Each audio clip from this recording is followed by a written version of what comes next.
நீங்க பாத்தீங்கன்னா ஒரு 505 தேர்தல் வாக்குறுதிகளை நமக்கு தமிழ்நாட்டு மக்களுக்கு கொடுத்தாங்க. அதுல எத்தனை வாக்குறுதிகளை இந்த திமுக கவர்மெண்ட் நிறைவேற்றிருக்கு? முக்காவாசி வாக்குறுதிகளை கூட நிறைவேற்றாம எல்லாத்தையும் நிறைவேற்றிட்டோம் இப்படி கொஞ்சம் கூட மனசாட்சியே இல்லாம இப்படி கதை விடுறீங்களே மைடியர். வேணாம். உங்களுக்கு தான் ஆசையா பாசமா கூப்பிட்டா பிடிக்க மாட்டேங்குது. இப்படி கதை விடுறீங்களே மைடியர் சிஎம் சார்.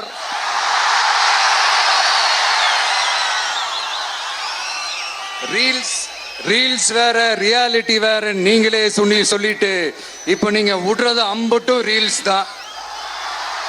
அதுல எல்லாம் பாதியில அருந்தும் போயிடுச்சு.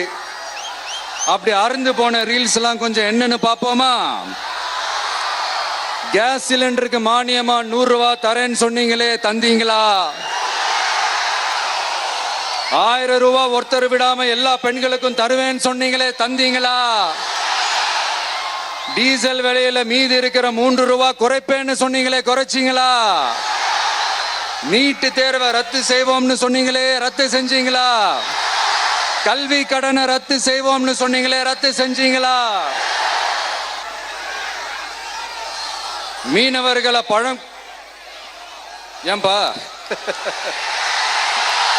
மீனவர்களை பழங்குடியின பட்டியல சேர்ப்போம்னு சொன்னீங்களே, சேர்த்தீங்களா?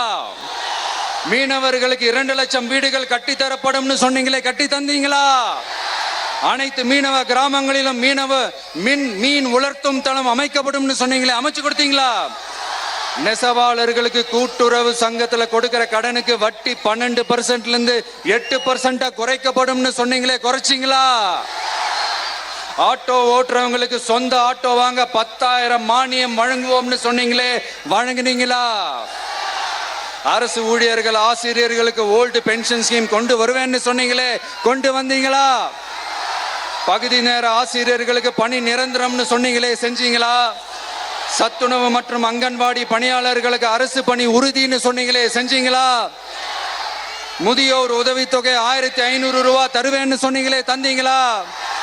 தமிழகத்தில் இருக்கும் வேலை வாய்ப்புகள்ல 75% தமிழர்களுக்கு என்ன சொன்னீங்களே, தந்தீங்களா? 3 லட்சத்தும் மேல் இருக்கிற காலி பணியிடங்கள் நிரப்பப்படும் சொன்னீங்களே, நிரப்புனீங்களா? தூய்மை பணியாளர்கள் பணி ஊதியம், ஓய்வூதியம் போன்ற கோரிக்கைகள் நிறைவேற்றப்படும் சொன்னீங்களே, நிறைவேற்றினீங்களா? மக்கள் நல பணியாளர்களாக 25,000 பெண்கள் நியமிக்கப்படுவார்கள் சொன்னீங்களே, நியமிச்சீங்களா? ரேஷன் கடையில மீண்டும் உளுந்து வழங்கப்படும் சொன்னீங்களே, கொடுத்தீங்களா? அனைத்து அரசு வேலை வாய்ப்புகளிலும் பெண்களுக்கு 40% முன்னுரிமை வழங்கப்படும் சொன்னீங்களே, கொடுத்தீங்களா? 35 வயதுக்கும் மேற்பட்ட திருமணமாகாத ஆதரவற்ற பெண்களுக்கு கல்வி தகுதிக்கு ஏற்ப அரசு வேலை வழங்கப்படும் சொன்னீங்களே, வழங்கினீங்களா?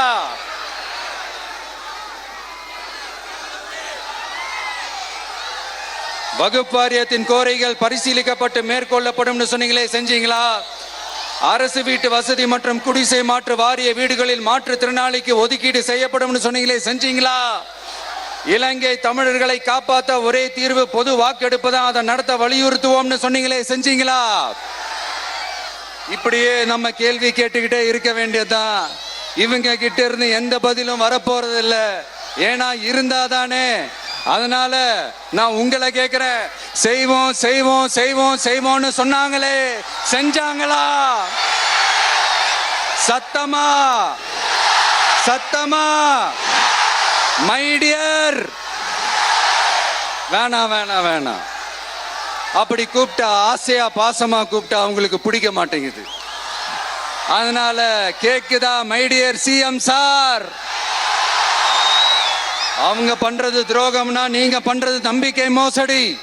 இது ரெண்டுமே ஒண்ணுதான், ரெண்டுமே ஏமாத்து வேலைதான், இது ரெண்டுமே ஜனநாயக குற்றம் தான். இப்படி ஏமாத்துறதுல இவங்க 2 பேருமே ஒரே வகைரா தான்.